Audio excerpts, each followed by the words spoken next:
The Arizona desert stretched endlessly in all directions, a sea of sand and sage broken only by scattered clusters of mesquite and the occasional ridge of red rock rising against the merciless sky. The summer had been brutal, with temperatures that made even the lizard seek shelter in the midday hours. The Marshal stood before the simple wooden cross, weathered by 3 years of desert winds and relentless sun. The name carved into the crosspiece remained legible despite the elements. 3 years to the day since his daughter had succumbed to the fever that swept through the territory, claiming so many children in its wake. His calloused hands, scarred from years of maintaining order in a lawless land, gently placed a sprig of desert marigold at the base of the cross. Beside it, he set a small tin whistle, the last thing he had given her before the sickness had stolen her breath. The metal caught the sunlight, sending a brief flash across the marker. The cemetery occupied a windswept rise overlooking the town below. Once a thriving settlement during the Silver Rush, now barely sustained by the few remaining claims and the steady traffic of the stagecoach line. Just enough activity to keep it from becoming another ghost town, much like the man who served as its law.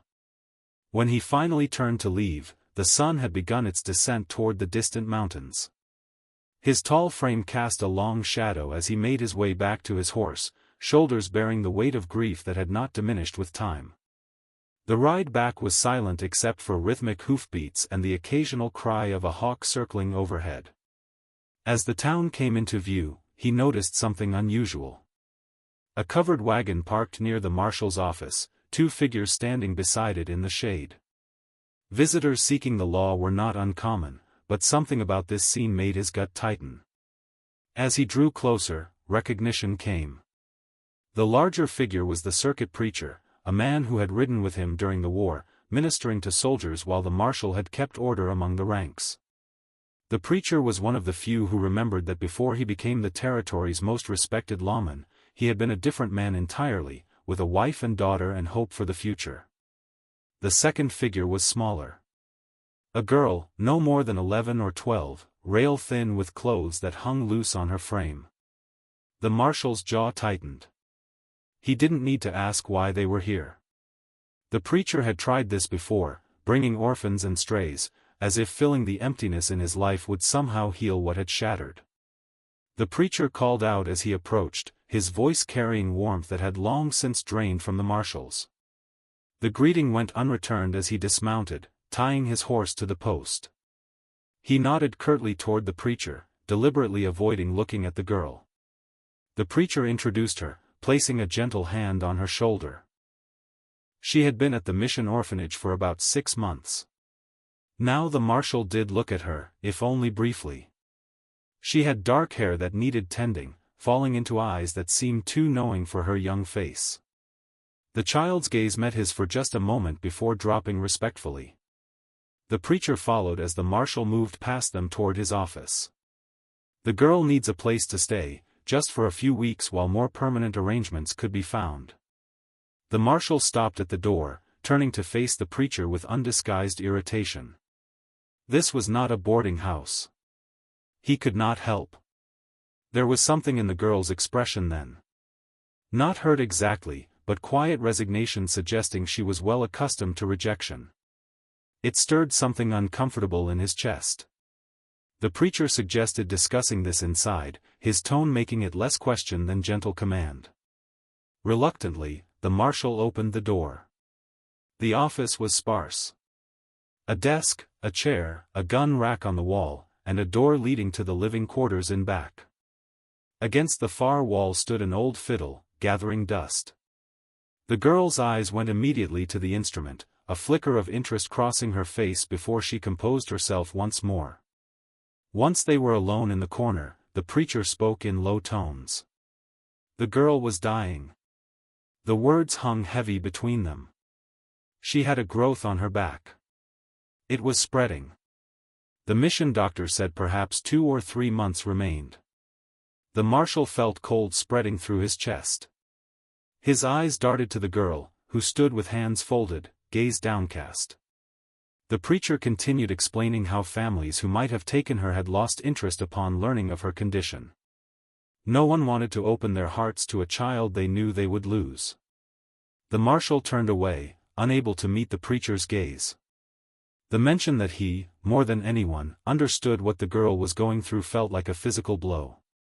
Perhaps she might understand something of his pain as well. Just a few days, the preacher pressed. That was all he asked. The Marshal closed his eyes briefly, feeling trapped. To refuse would send the girl back to die among strangers. Even in his current state, he could not be that cruel. He finally conceded. A few days only. Relief washed over the preacher's features. The girl could stay in the spare room. Not in his daughter's room. The preacher nodded in understanding. After the preacher left, silence filled the office.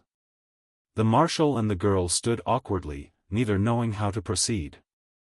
He finally showed her to the spare room. Small and plain, it held a narrow bed, a chest, and a single chair beside a window overlooking the desert. Something about her quiet gratitude made him uncomfortable. It would be easier if she complained. Then he could feel justified in his reluctance. He left her to settle in, saying supper would be ready at 6.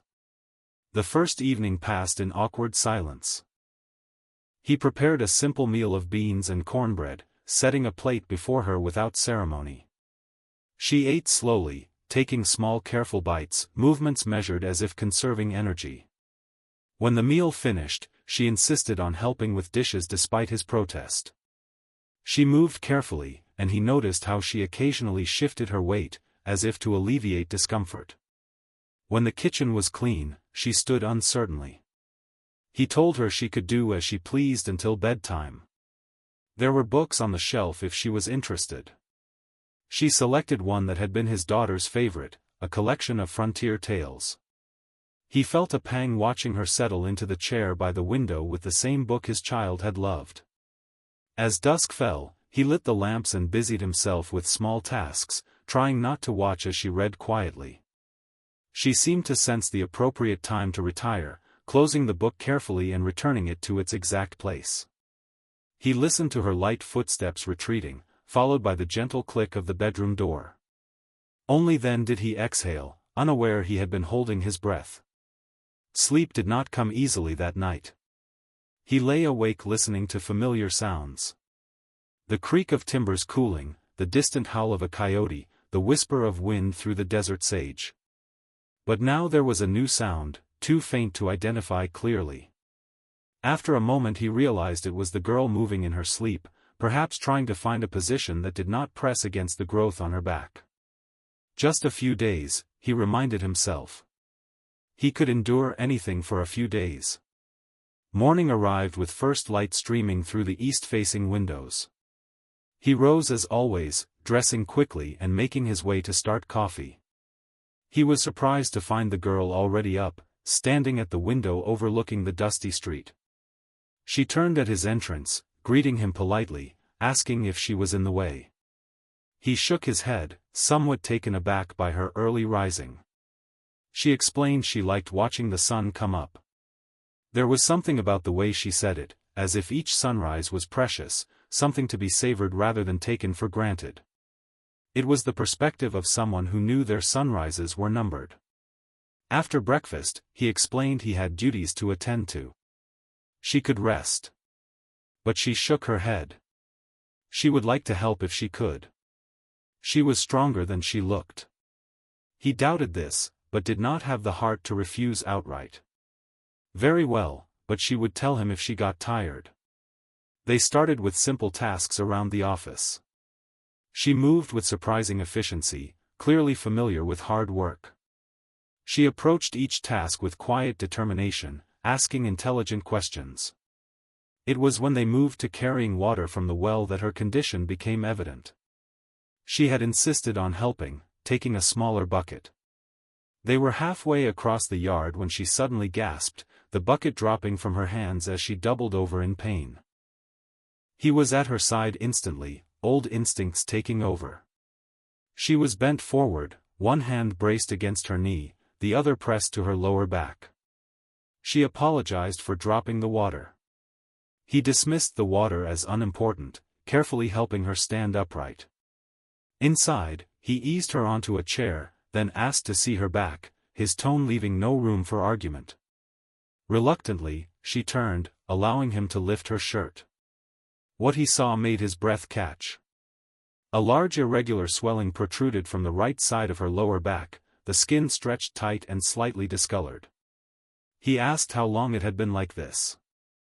"A few months," she replied. It had gotten bigger recently. He carefully lowered her shirt, asking about the pain and how often it came. She hesitated.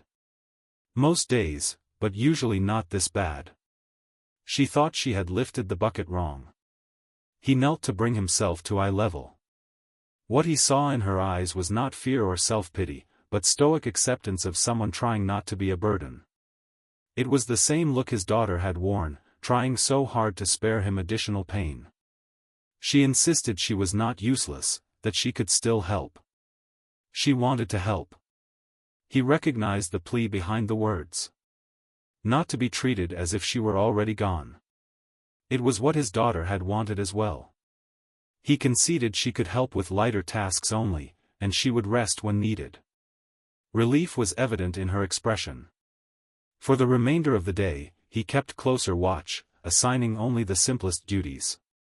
She tackled each with the same quiet diligence, though he noticed she moved more carefully now. That evening over supper, he found himself studying her more openly. She ate slowly, her face occasionally tensing when she shifted position. He asked abruptly if she had medicine for the pain. She looked up, surprised. Yes, the mission doctor had given her pills. Was she taking them? She hesitated, then shook her head. She was saving them for when it got really bad. He felt frustration, not at her, but at the situation. A child should not have to ration pain relief. He told her there was no medal for suffering unnecessarily. If she was in pain, she should take her medicine. She studied her plate, explaining the pills made her sleepy and fuzzy-headed. She did not want to miss anything. The simple statement hit him with unexpected force. This child, facing the end of her short life, was trying to remain present for every moment of what little time she had left. He told her he understood, but made her promise to take them when the pain was too much. She promised. Later that night, after she had gone to bed, he sat alone with a glass of whiskey. The house was quiet save for the occasional creak of settling wood and the soft ticking of the clock. His gaze drifted to the fiddle against the wall, silent for 3 years. It had been his daughter's joy. She had shown natural talent, teaching herself to play with minimal instruction. After her death, he could not bring himself to sell it, but neither could he bear to hear it played. A soft sound from down the hall caught his attention. A muffled cough followed by the creak of bed springs. He found himself wondering what the girl had left behind when her parents died. Had there been a home she loved, treasured possessions now lost, people who had mattered? These thoughts led him to her room. The door was slightly ajar. He could see she had fallen asleep with a small lamp still burning. He moved quietly to extinguish it, not wanting to risk fire. As he reached for the lamp, his eye caught sight of her canvas bag on the floor. It had fallen open, revealing a small wooden box and a folded piece of paper. He knew he should simply turn out the lamp and leave, but something compelled him to look closer. The box contained pills, the medication she had mentioned. Beside it lay a letter, worn at the creases as if folded and unfolded many times. He hesitated only briefly before picking it up, telling himself he had a right to know more about the child staying under his roof. The letter was from the mission doctor, detailing her condition in clinical terms. A malignant growth pressing against her spine, inoperable, terminal prognosis with an estimated 2 to 3 months remaining. The doctor recommended palliative care only. He carefully refolded the letter and returned it, heaviness settling in his chest.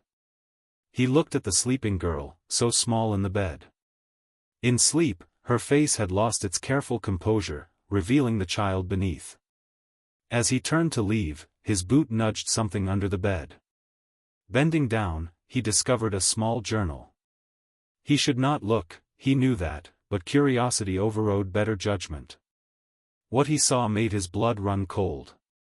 The pages contained detailed sketches of the town, the marshal's office, the cemetery on the hill, all rendered with remarkable skill for one so young.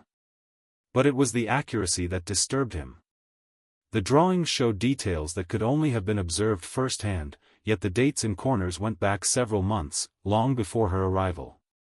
He closed the journal with trembling hands and returned it. He extinguished the lamp and retreated, unsettled by what he had discovered. Back in the main room, he poured another measure of whiskey, trying to make sense of what he had seen. Had she visited the town before? Had the preacher perhaps brought her here without his knowledge?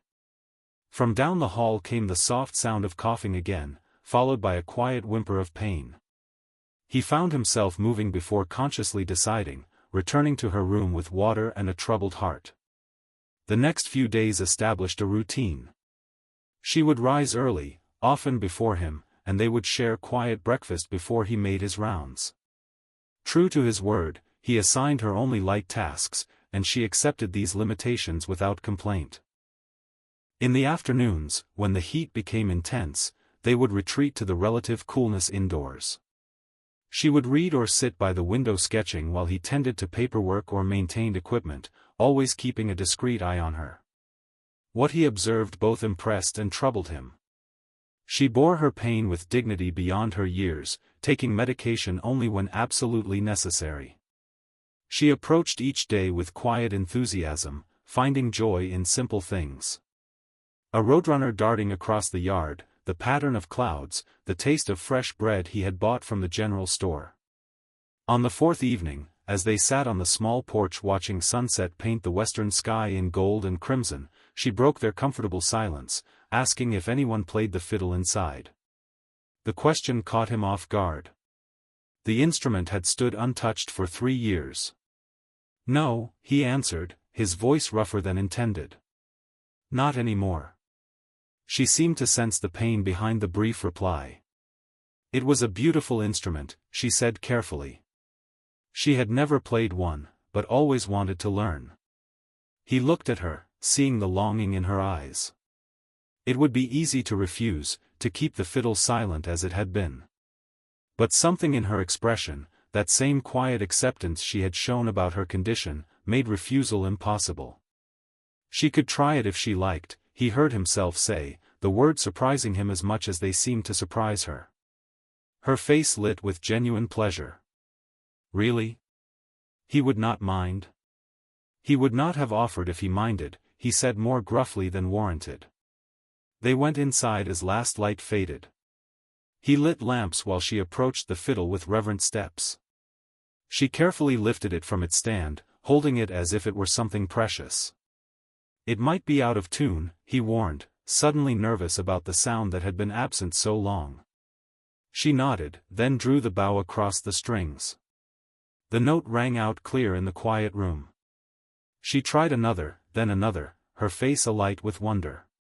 He stood frozen, memories washing over him. His daughter at the same spot, her small hands moving confidently, filling the house with music and life. The pain of remembering was acute, but beneath it was something unexpected. A bittersweet pleasure in seeing the instrument come alive again. She had no training, that was obvious, but she had instinctive feel. She experimented with different notes, her face intent as she listened. After a while, she began to pick out a simple melody, something vaguely familiar. Where did she learn that? He asked when she paused. She looked up with a strange expression. She was not sure, she admitted. It just came to her, like she had heard it before but could not remember where. He nodded, not entirely satisfied but unwilling to press further. It was getting late. She should rest. She closed the case carefully, movements as respectful as if handling something sacred. She thanked him, her voice filled with genuine gratitude. That had been wonderful. That night, after she had gone to bed, he sat alone in the darkened room, the echo of fiddle notes still hanging in the air. He had expected to feel only pain at hearing the instrument played again, but instead experienced a complex mixture. Grief for what was lost, yes, but also strange comfort knowing that something of his daughter's passion lived on. He thought again of the drawings in her journal, of the melody she had played without knowing its origin. There were questions his rational mind could not answer, connections he could not explain. As he finally rose to seek his own bed, a thought occurred. Perhaps the preacher had been right. Perhaps there was healing to be found here, not just for the girl in her final days, but for himself, locked as he had been in grief. The notion was unsettling, challenging walls he had built around his heart. He pushed it away, unwilling to examine it closely. Yet as he drifted toward sleep, the sound of her simple melody followed him into dreams, intertwining with memories of his daughter's music in haunting counterpoint that spoke of both loss and possibility. On the morning of the 5th day, he woke to violent coughing. He hurried to her room to find her sitting up in bed, doubled over, her face alarmingly pale. She could not answer immediately, caught in another spell. When it subsided, she pointed wordlessly to her lower back. He helped her lie back, hands moving with precision as he examined the area. The swelling seemed larger, the skin tighter and more inflamed. When he pressed gently near the growth, she flinched. He apologized, withdrawing his hands, asking if she had taken medicine that morning. She shook her head weakly, not wanting to waste it. He felt a surge of frustration at her stoicism. This was exactly when she should take it, he said, reaching for the box. He helped her swallow a pill with water, instructing her to rest. As he turned to leave, she caught his sleeve, saying if she was too much trouble, she understood. The circuit preacher had said he would return. The implication that she expected to be sent away because of her illness struck him like a blow. How many times had this child been rejected because her condition made her too difficult to care for? He told her firmly she was not going anywhere. She was staying right here. Relief washed over her features, followed quickly by exhaustion as medication began taking effect. Within moments she had drifted into fitful sleep. He stood watching for a long moment, troubled by the rapid deterioration. The preacher had said months, but looking at her now, he was not certain. The thought sent him outside, needing air and distance. He strode to the stable, busying himself with tasks, trying to outpace his thoughts. But they followed relentlessly. Memories of his daughter's decline, the helplessness he had felt, the terrible finality of that last breath. Now here was this girl, facing the same inexorable end. And once again, he could do nothing to stop it. Or could he? The thought struck suddenly. There was a doctor in the territorial capital, a man who had studied back east. Perhaps he would know of treatments or approaches. It was slim hope at best, but more than he had allowed himself in a long time. He returned to the house with renewed purpose, checking on the girl briefly before preparing to make the journey to the capital. She was still sleeping, breathing shallow but steady, face relaxed in temporary relief. He left a note explaining his absence in case she woke while he was gone, then with a last glance at the sleeping child, he set out. The ride to the capital took most of the day. He arrived as evening approached, going straight to the doctor's office near the center of town. The doctor was a man in his 40s with intelligent eyes. Recognition followed by surprise crossed his features when he opened the door. It had been years since they had last spoken. The Marshal explained his purpose without preamble. There was a girl staying with him. She was very ill. He described her condition as clinically as he could. The doctor listened attentively, asking occasional questions. When the Marshal finished, the younger man was silent, considering. It sounded like the growth might be pressing on her lung, he said finally. That would explain the coughing. He asked how long she had had it.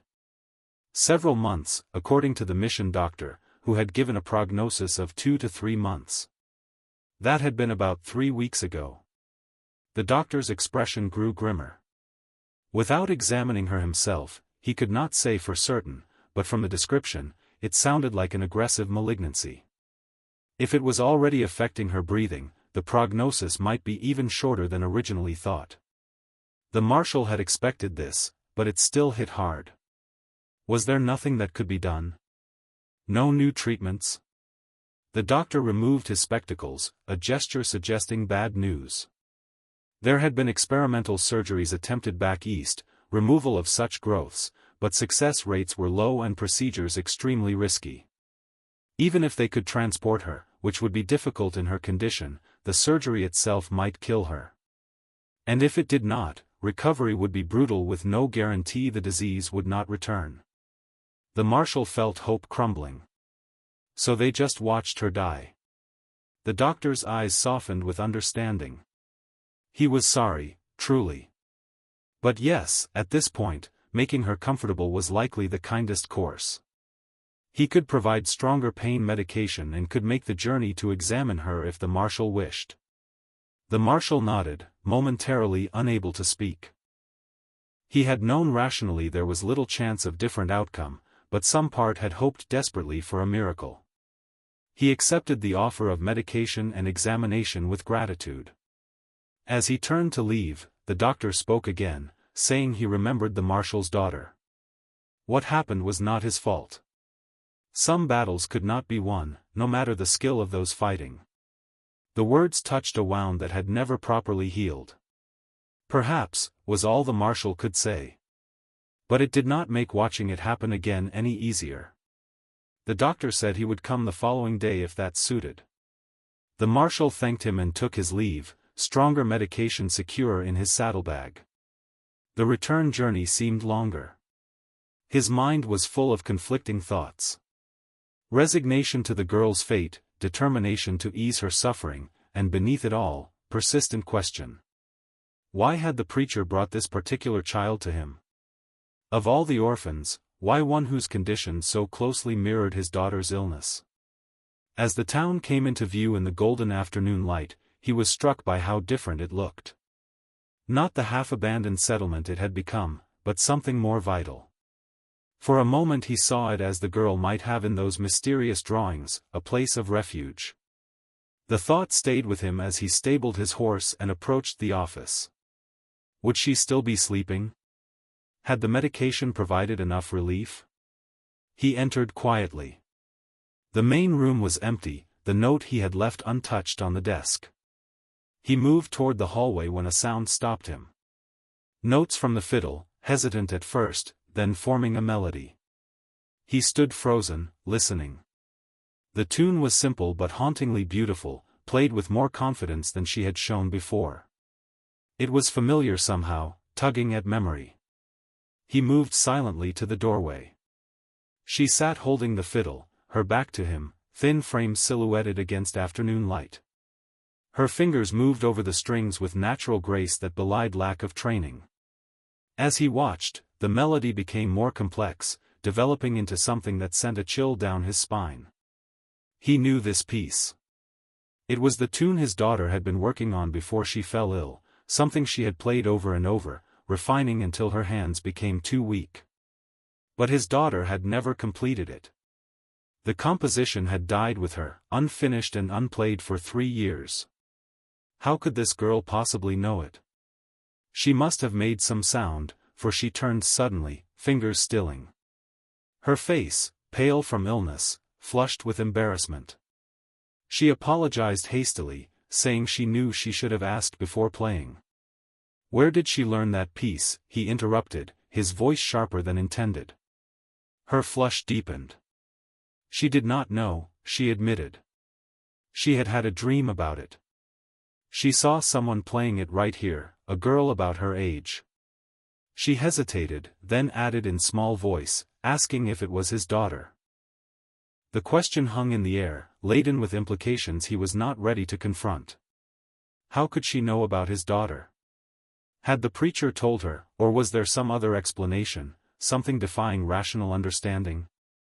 Before he could formulate response, she was seized by another coughing fit, this one more violent than before.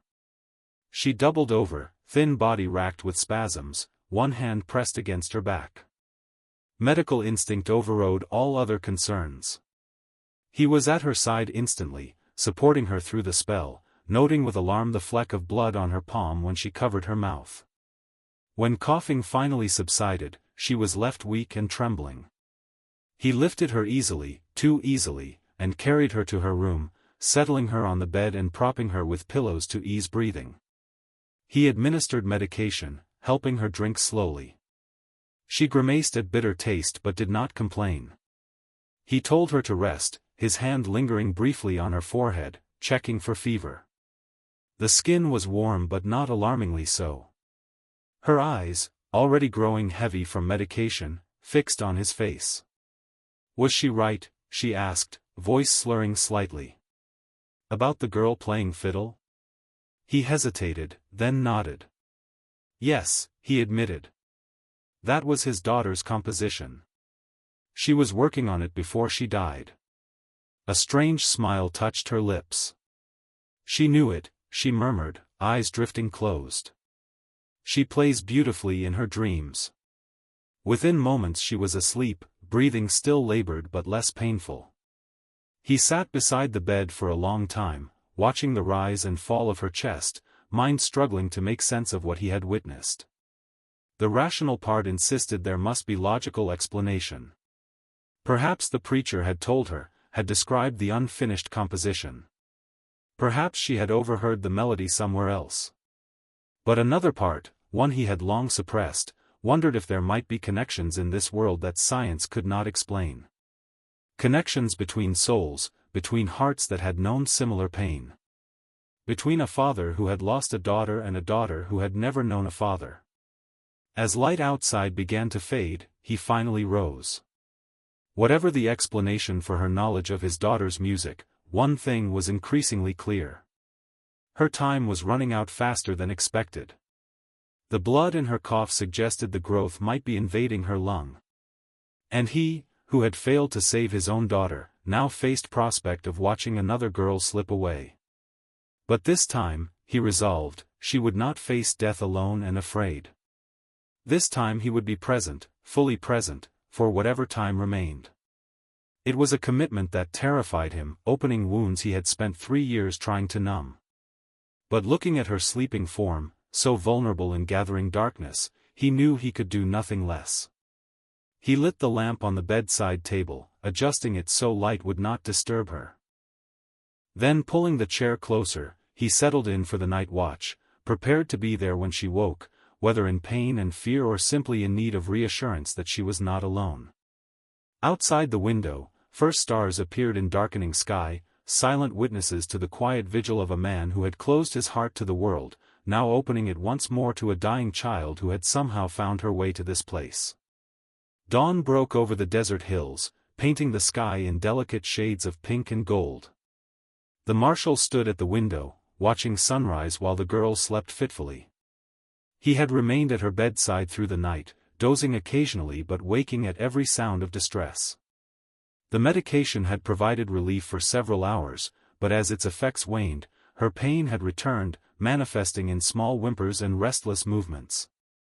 He had administered another dose just before midnight, carefully measuring with hands that had once maintained order in the most chaotic situations. Now, as first rays spilled across the floor, he turned back to look at her. Her face was paler than the day before, dark shadows beneath her eyes speaking of pain even in sleep. The flecks of blood in her cough were a worrying sign. As if sensing his gaze, her eyes fluttered open. For a moment confusion clouded her features, then recognition dawned. She asked in raspy whisper if he had been there all night. He moved to the bedside, his expression softening, asking how she was feeling. She considered with seriousness beyond her years. Better than yesterday, she said, though tightness around her eyes suggested otherwise. She asked if she had dreamed about playing the fiddle. No, he replied quietly. That was real. She had played a piece his daughter was composing before she died. Her eyes widened. She apologized if she had upset him. She had not known it was hers. In her dreams, she just saw someone playing it. He felt a chill at the description.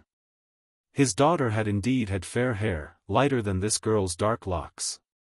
She had been dreaming about his daughter, he said carefully. Not as question but statement.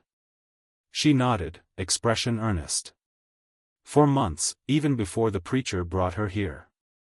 She dreamed about this place, about the town, and about the girl playing fiddle. She hesitated, then added softly that the girl looked happy when she played. He sank into the chair, struggling to process what he was hearing. How could she know these things, about his daughter, about this place? She shook her head. She did not know. The dream started after her mother died. At first she thought it was just imagination, making up a nice place where she might go someday. Her gaze traveled around the room. But when they arrived, she recognized everything. The office, the street, the cemetery on the hill. It was exactly like her dreams. There was no deception in her eyes, only genuine puzzlement at her own experiences. He found himself at loss for words. Before he could formulate response, she was seized by another coughing fit. He quickly helped her sit up, supporting thin shoulders as spasms racked her body. When coughing subsided, fresh blood stained her lips. He reached for clean cloth, gently wiping away the blood, telling her the territorial doctor would visit today. He was good and would help with the pain. She nodded weakly, too exhausted to speak. He eased her back against pillows, noting how breathing seemed more labored. He told her to rest and would bring breakfast shortly. Her eyes were already closing, the brief conversation having depleted what little energy she had. In the main room, he mechanically prepared simple breakfast. As he worked, thoughts returned to impossible knowledge she possessed. She had somehow dreamed of his daughter, of this town, long before arriving. What could it mean? He had never been particularly religious. But now, faced with something he could not explain through logic, he found himself wondering if there might be forces beyond his understanding. A knock at the door interrupted his thoughts. The territorial doctor had arrived earlier than expected, medical bag in hand. He greeted the marshal, his expression serious, asking how the girl was this morning. Not good, the marshal admitted. She was coughing blood, breathing labored. The doctor's face grew grave, saying the growth might be pressing on her lung as suspected. He would like to examine her right away. The marshal led him to her room, where she had drifted back to sleep. She stirred at their entrance, eyes widening at sight of unfamiliar doctor. The marshal said gently this was the territorial doctor, here to help with pain. The doctor approached with calm confidence. He introduced himself, saying he understood she had been having rough time. She nodded, wary gaze moving between them. The marshal reassured her the doctor was an old acquaintance. He could be trusted. Surprise flickered across her face, asking if he had once been something other than Marshal. The question caught him off guard. Yes, he acknowledged. A long time ago. The doctor glanced at the marshal with question in his eyes but focused on the girl. He asked permission to examine her, promising to be gentle but requesting she tell him if anything hurt. She gave consent and he began examination. He listened to her chest, checked pulse, carefully examined the growth on her back. Throughout she remained stoic, though her face paled when he palpated the area. When complete, he helped her back into comfortable position, telling her she was very brave. He would speak with the marshal then discuss how to make her more comfortable. She nodded, exhaustion evident. The marshal tucked blanket around her, promising to return soon, then followed the doctor into the hallway. Once out of earshot, the doctor's professional demeanor gave way to genuine concern. The situation was worse than expected. The growth was larger, definitely affecting lung function. He was surprised she was still able to sit up given pressure it must be placing on her spine. The marshal had suspected as much but hearing it confirmed sent wave of dread through him. How long, he asked, the question familiar and painful. The doctor removed his spectacles. Weeks at most. Perhaps only days if lung involvement progressed rapidly. The marshal closed his eyes briefly, absorbing the prognosis. And the pain? The doctor reached into his bag. He had brought stronger medication. It would provide better relief, especially as pain increased. He handed over a small bottle. 2 drops in water, no more than every 4 hours. It would make her very drowsy, but at this stage, sleep was mercy. The Marshal took the bottle, feeling its weight, the substance within both blessing and harbinger of the end. The doctor replaced his spectacles, studying the Marshal. He looked exhausted. Had he slept at all? Enough, the Marshal replied dismissively. The doctor's expression softened, saying if he was going to care for her through this, he must take care of himself as well. He hesitated, then asked if the Marshal had told her about his past. He had not, the Marshal admitted. But the girl seemed to know things she should not possibly know. He shook his head, unwilling to elaborate. It did not matter now. The doctor looked as if he wanted to pursue the subject but instead asked if he should explain her condition to her. Children often understood more than given credit for, and knowing what to expect could ease their fears. The Marshal considered.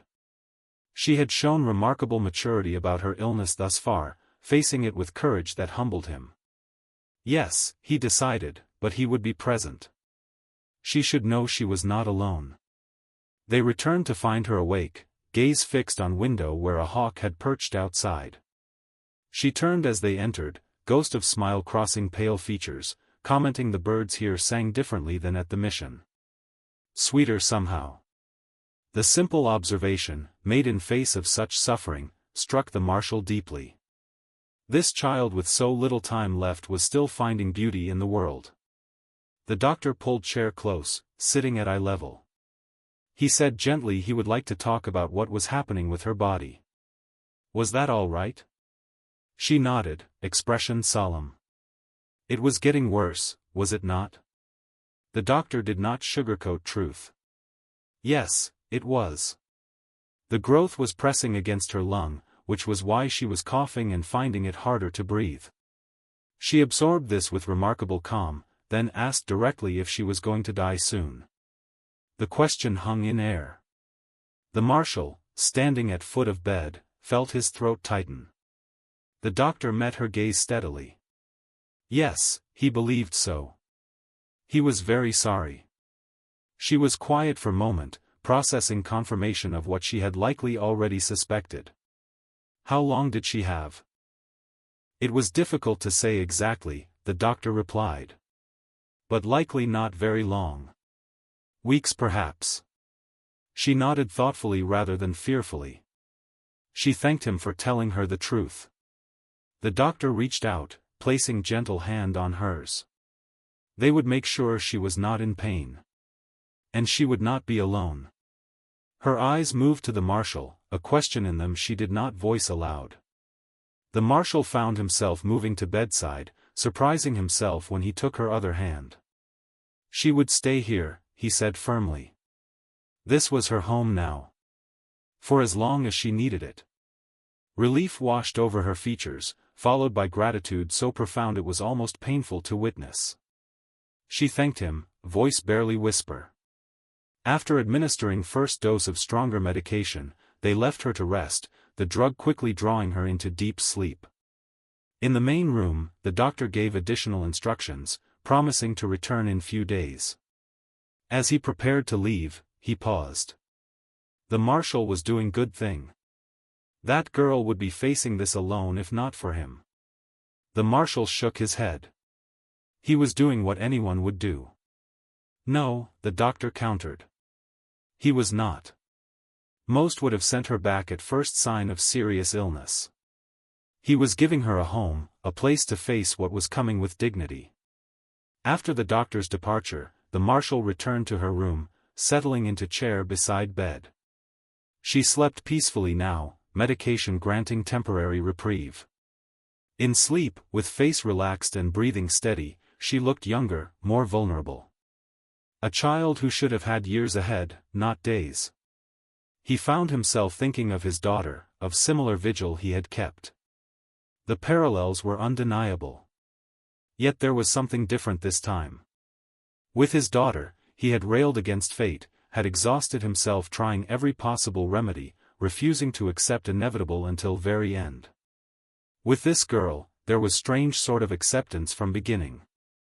Not surrender, but acknowledgement of what was to come, paired with determination to make her remaining time as peaceful as possible. Perhaps, he reflected, this was what healing looked like.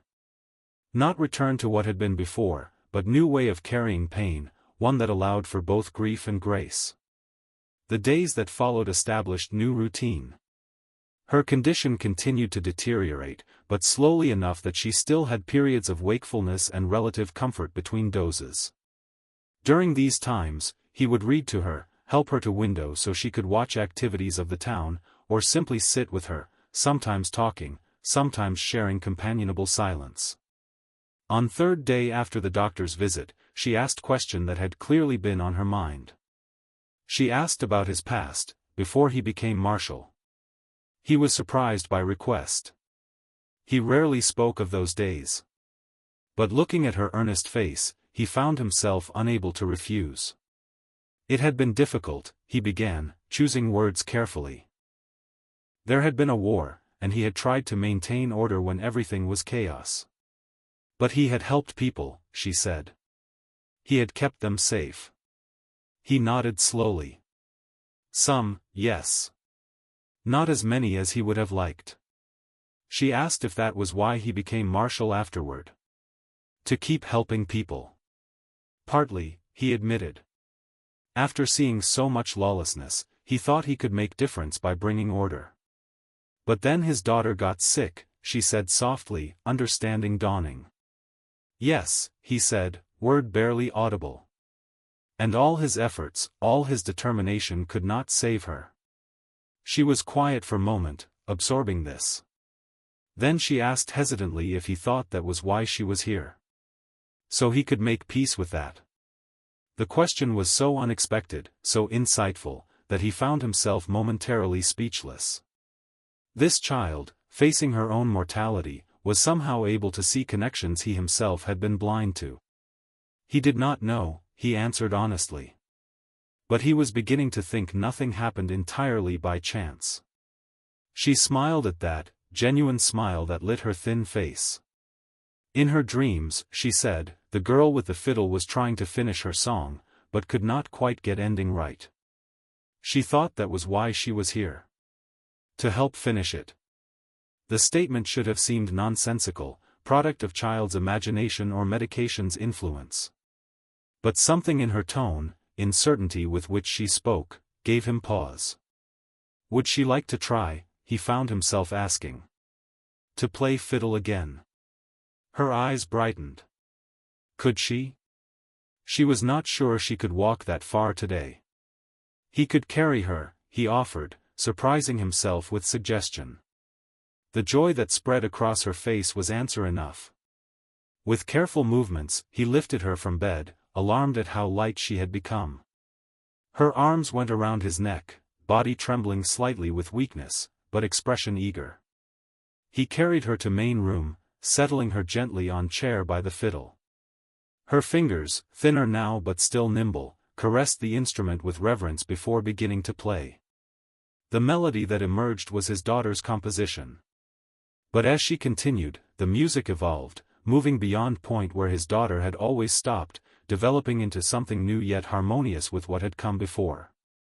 He stood transfixed, listening to music that somehow bridged gap between his past and present, between daughter he had lost and girl who had inexplicably found her way to this place. The piece was beautiful in its simplicity, yet profound in emotional resonance. A song of loss, yes, but also of connection, of bonds that transcended understanding. When she finally stopped playing, strength exhausted, she looked up with tears in her eyes. She thought that was it, she said softly. That was how it was supposed to end. He could only nod, his own eyes damp with tears he had not realized he was shedding. It was beautiful, he managed to say. Truly beautiful. As he carried her back to room, he felt something shift within himself. A loosening of tight knot of grief that had bound his heart for 3 years. It was not gone, would never be entirely gone, but had transformed into something that could coexist with moments of beauty, of connection, even of joy. That evening, after she had taken medication and drifted to sleep, he sat on small porch watching sunset paint western sky in shades of amber and gold. The sound of approaching hoofbeats drew attention to road where he saw familiar figure on horseback. The circuit preacher. The preacher dismounted, expression mixture of concern and inquiry. He hoped he was not intruding. The marshal shook his head, gesturing to empty chair beside him. He had been expecting him. The preacher settled with sigh of relief, asking how she was. Dying, the marshal said simply. The growth was affecting her lung. The doctor said weeks, perhaps less. The preacher's face fell. He was sorry. When he had brought her, he had hoped there would be more time. They sat in silence, only sound the gentle creak of wood and distant call of coyote. The marshal asked finally if the preacher had told her about his daughter. About the fiddle, about music she composed. The preacher's brow furrowed in confusion. No, he had not mentioned his daughter at all. He had told the girl only that the marshal lived alone. Why did he ask? The marshal hesitated, uncertain how to explain without sounding like man who had lost grip on reality. She knew things, he said finally. About this place, about his daughter. Things she could not possibly know. The preacher leaned forward, interest piqued. What kind of things? The marshal described the drawings in her journal, how she had recognized the town on arrival, and most significantly, how she had played his daughter's unfinished composition, even adding ending that seemed perfectly in keeping with original. The preacher listened without interruption, expression thoughtful rather than skeptical. When the marshal finished, he was quiet for a long moment. There were mysteries in this world that defied easy explanation, he said finally. As man of faith, he believed there were connections between souls that transcended understanding. Did he think there was some kind of spiritual connection between the girl and his daughter, the marshal asked, the concept foreign to his practical mind. The preacher smiled gently. He thought providence worked in ways they could not always comprehend. Perhaps the girl was sent not just for her own sake, but for the marshal's as well. A chance for healing for both of them. The marshal considered this perspective, finding it simultaneously unsettling and oddly comforting. She had said something similar herself, he admitted. That she was here to help his daughter finish her song. The preacher's eyes widened. Out of mouths of babes, he murmured. Children often saw truths that adults with all their assumptions missed. The conversation shifted to practical matters. Her care, medication, arrangements that would eventually need to be made. The preacher offered to stay at the town for a while to help, but the marshal declined, assuring him he was managing. The preacher promised to return in few days but to send word if needed sooner. After his departure, the marshal checked on the girl once more. She slept peacefully, breathing labored but steady, face relaxed in medication's embrace. He adjusted blanket, then impulsively brushed strand of hair from her forehead. A tender gesture he had not allowed himself until now. That night, for first time since her arrival, he slept deeply without nightmares. He dreamed instead of music, of melody that wove together joy and sorrow in tapestry of sound that spoke of life's fragility and beauty. The following days brought visitors. The woman who ran boarding house arrived with fresh bread and stew. She had heard about the girl and thought they might appreciate home cooking. The marshal accepted offerings with genuine gratitude. The woman had lost her own child years before, and though they had rarely spoken, there was unspoken understanding between them. Would she like to meet her, the marshal found himself asking. The woman's face softened. She would like that very much. The girl was sitting up when they entered, journal propped against knees. She looked up with curious eyes as the marshal made introductions. The woman approached bedside, gaze taking in thin frame and pale complexion with knowing eye of someone who had tended sick. She complimented the girl's drawings with genuine admiration. The girl smiled, pleased by praise. Drawing helped her remember places and people. The woman stayed for hour, her gentle presence bringing warmth to sick room. She spoke of small everyday things that made the girl smile. When she rose to leave, she promised to return following day. She was nice, the girl said after she had gone. She has sad eyes though, like yours. The Marshal nodded, struck by perceptiveness. Her child died years ago. The girl absorbed this thoughtfully. That was why she understood, she said. About dying. She did not look at the girl like she was already gone. The observation was so accurate that the Marshal could only nod. The woman's visit was followed by others. The doctor returning to check condition, the preacher offering prayers and companionship, even families from town who had heard about the orphan girl. Each visitor brought something. Food, books, small gifts. The Marshal, who had isolated himself so completely, found these intrusions surprisingly welcome. Each seemed to bring piece of world back, reminding him of community that had always existed, had he only been willing to see it. But most significant were quiet evenings when it was just two of them, sharing stories as light faded. He found himself speaking of things he had not discussed in years. His life before the war, his decision to become lawman, his love for his late wife, and yes, stories of his daughter. She sounded like someone he would have been friends with, the girl said one evening. They would have liked each other.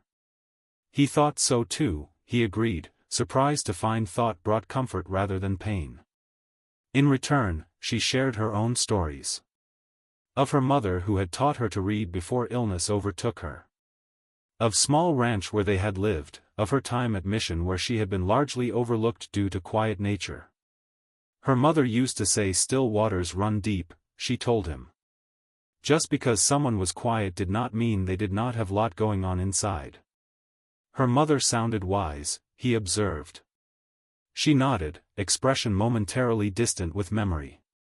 She was. She used to say life was not measured by how many breaths you took, but by how many moments took your breath away. Small smile touched her lips. She thought her mother would be happy she was here. This was good place to find those moments. The simple statement, delivered with such sincere conviction, brought lump to his throat. This child, facing end of life with courage that humbled him, was still finding joy in each day. As autumn deepened, her condition worsened more rapidly. The periods when she was alert grew shorter while hours of pain lengthened. The doctor visited more frequently, adjusting medication. During one visit, while she slept under medication's influence, the doctor took the Marshal aside for frank discussion. It would not be long now, he said quietly. Days at most.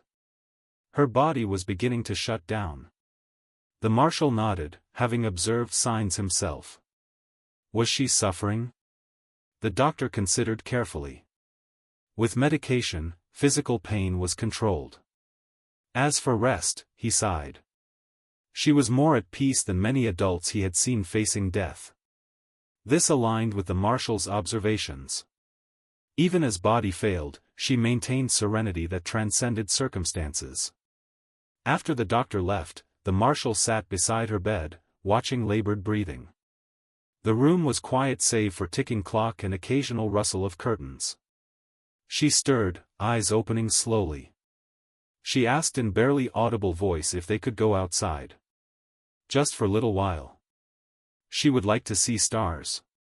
He glanced at darkening sky, considering whether such excursion was wise. But something in her tone convinced him. All right, he agreed. But only briefly, and she would be bundled warmly.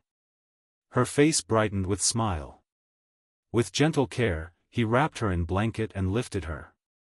She weighed almost nothing now. Yet her eyes were clear and alert as he carried her outside. The evening was mild with gentle breeze. Above, sky was vast canopy of deepening blue with first stars appearing. She pointed to bench at edge of porch. They could see better from there. He settled them, arranging her so she was cradled against his chest. Her head rested against his shoulder, gaze fixed on emerging stars. Her mother used to say stars were windows in heaven, she said softly. That when someone you loved died, they opened windows so they could look down and watch over you. He followed her gaze upward. It was comforting thought, he admitted. Did he think his daughter had window, she asked. The question might have pained him once, but now brought strange peace. He would like to think so. She nodded, satisfied. They sat in silence as more stars appeared. The moon rose, casting silver glow. She said after time, voice thoughtful, that she was not afraid anymore. He looked down. Of dying? She nodded. She used to be, at mission. She was scared of dying alone. But now, she paused. Now she thought it might be like going home. Like in dreams where everything was peaceful. He felt throat tighten. He told her he wanted her to know something.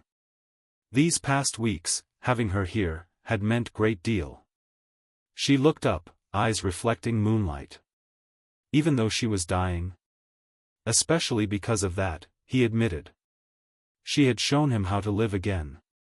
How to find meaning even in midst of loss.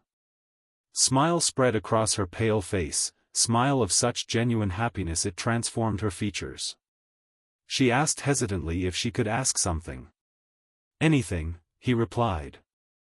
Would it be all right if she called him father? Just for time she had left. She had never had one, and he had been so kind. He could not have refused if he tried. He would be honored, he said, voice thick with emotion. Truly honored. The joy that illuminated her face was worth any pain that might come later. She thanked him, testing the word as if it were a precious gift. They remained until she began shivering despite mild air and blanket. He carried her back inside, settling her in bed. Would he stay until she fell asleep, she asked. Of course, he said, settling into chair. He reached out, taking her thin hand in his larger one. He would be right here. Father, she murmured, words slurring as sleep claimed her. She was glad she found him. He was glad too, he whispered. Rest easy. He would be here when she woke. As she drifted into sleep, breathing settling into shallow rhythm, he continued to hold her hand, silent promise of presence through whatever might come. Outside, stars multiplied across night sky, silent witnesses to covenant being forged between man who had lost daughter and girl who had found at last a father. The following morning brought change he recognized immediately. Her breathing had become more shallow and irregular, skin had taken on waxy pallor, and though her eyes opened occasionally, they seemed to look beyond room. The doctor, summoned by message the Marshal had sent to town, confirmed what he already knew. It was final stage. Her body was shutting down. How long? The Marshal asked. Hours, the doctor replied gently. Perhaps day at most. The Marshal nodded, steeling himself. Was there anything more they could do? Keep her comfortable, the doctor advised. Speak to her, even if she seemed unresponsive. Hearing was often last sense to go. After the doctor left, promising to return later, the Marshal sent word to the preacher and the boarding house woman. Then he took position beside her bed, determined she would not face single moment without someone at her side. The woman arrived first, face solemn but composed. She took one look and understood immediately. Without word, she set about making sick room more comfortable, adjusting pillows, dampening cloth for her lips, opening window for fresh air. Talk to her, she encouraged. Tell her stories. It helped them let go peacefully. And so the Marshal began to speak, voice low and steady, telling her about different seasons. How desert looked after rare rain, how wild flowers bloomed in spring, how stars looked from hilltops. He spoke as if she had all time in world, as if future stretched endlessly. It was fiction, but merciful one. The preacher arrived in afternoon, bringing quiet strength. He sat opposite, adding his gentle voice to vigil, sometimes speaking, sometimes offering prayers. As day waned and evening approached, she stirred, eyes opening with surprising clarity. "Father," she called, voice mere whisper. He leaned close. He was here. Her gaze found his, focusing with effort. "The music," she murmured. She could hear it now. "So beautiful." He stroked her hair gently. "What music?" "Her song," she breathed. It was complete now. Perfect. Smile touched her lips. She was waiting. Chill ran through him, not of fear but wonder. The woman and preacher exchanged glances but said nothing, respecting sacred nature of moment. "Tell her," he said, voice breaking. "Tell her father loves her." "Both of them," she whispered. They both knew. Her eyes drifted closed, breathing becoming more irregular. He continued to stroke her hair, to speak softly, to assure her she was loved, not alone, that it was all right to let go when ready. As sun set, painting room in hues of golden amber, she drew one final shuddering breath. Then, with gentle sigh, she was gone. Her face relaxed in expression of peace that spoke of release. He sat motionless, still holding her hand, aware of the woman's quiet tears and preacher's murmured prayer, but focused entirely on child before him. In death, she looked younger, strain of illness erased, leaving only innocent face of girl who had, in brief time, taught him more about living than he had learned in all years before. "Goodbye," he whispered, bending to place kiss on her forehead. "Thank you for finding me." Outside, first star appeared in darkening sky. Single point of light in vast expanse. A window opened in heaven, through which perhaps girl with dark hair and wise eyes now gazed down upon town she had come to call home. The seasons turned as they always do. Winter melted into spring, spring blossomed into summer, and soon it was autumn again. 1 full year since the girl had arrived, changing course of his life in her brief time. The town had transformed in that year. Several families had taken in children from mission, inspired by story of Marshal and dying girl. The boarding house woman had adopted boy with condition affecting his legs. The general store owner and his wife had taken in twin girls whose parents had died. The marshal himself had not remained idle. Part of his office had been converted into small space where traveling doctors could see patients, especially children who needed care. He no longer served only as law, but as connection between those in need and those who could help. On anniversary of her arrival, he found himself drawn to cemetery on hill. The morning was similar to that day year ago, clear and warm with gentle breeze. 2 markers stood side by side. His daughters weathered by years, the girls newer but already blending with landscape. Someone had placed fresh wild flowers on both graves. He settled on grass between them, feeling not sharp pain of grief but quiet gratitude for gifts both had brought into his life. His daughter, who had taught him depth of father's love. The girl, who had shown him love could flourish again, even in shadow of loss. It had been year, he said aloud. So much had changed. He thought they would both be pleased. He described the children now living in town, the families formed, the music that once again filled his office in evenings when he practiced fiddle. As he spoke, sense of peace settled over him. Not numbing absence of feeling, but true serenity. Acceptance of both joy and sorrow as integral parts of life fully lived. He was about to rise when sound of music reached him. Someone playing fiddle in town below. The boarding house woman's adopted son, who had learned to play over past months. The boy was playing the completed song, the melody floating uphill with remarkable clarity. The marshal closed his eyes, letting music wash over him. In that moment, he felt certainty beyond rational explanation that song would continue to be played, that connection it represented would extend far beyond his lifetime.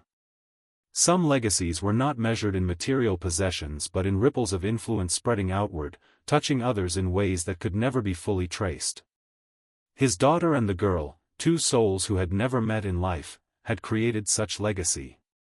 A melody of love and healing that would continue long after last notes faded. He rose finally, brushing grass from clothes.